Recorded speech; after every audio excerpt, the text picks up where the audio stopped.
Saipan syrup ఇది ప్రధానంగా ఆకలి పెంచడానికి మరియు బలహీనత తగ్గించడానికి వాడతారు. ఇది ఆకలి పెంచడానికి ఉపయోగపడుతుంది.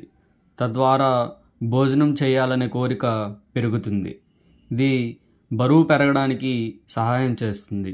ఇంకా శరీర బలహీనతను, అలసటను తగ్గించడానికి సహాయం చేస్తుంది. పిల్లలు, పెద్దల్లో పోషకలోపం ఉన్నప్పుడు దాన్ని సరిచేస్తుంది. అనారోగ్యం తర్వాత రికవరీకి ఉపయోగపడుతుంది. విటమిన్ లోపం ఉన్నప్పుడు సహాయకరంగా ఉంటుంది. సైపాన్ సిరప్ మోతాదు పెద్దలకు రోజుకు 2 సార్లు 5 to 10 ml భోజనానికి ముందు లేదా తర్వాత డాక్టర్లు చెప్పినట్టు. పిల్లలకు 2 నుంచి 5 సంవత్సరాలు రోజుకి 1-2 సార్లు 2.5 ml. 5 నుంచి 12 సంవత్సరాల లోపు రోజుకి 1-2 సార్లు 5 ml. బాటిల్ను బాగా షేక్ చేసి దీన్ని తీసుకోవాలి.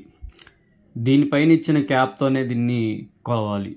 సాధారణంగా భోజనానికి ముందు ఇస్తే ఆకలి బాగా పెరుగుతుంది.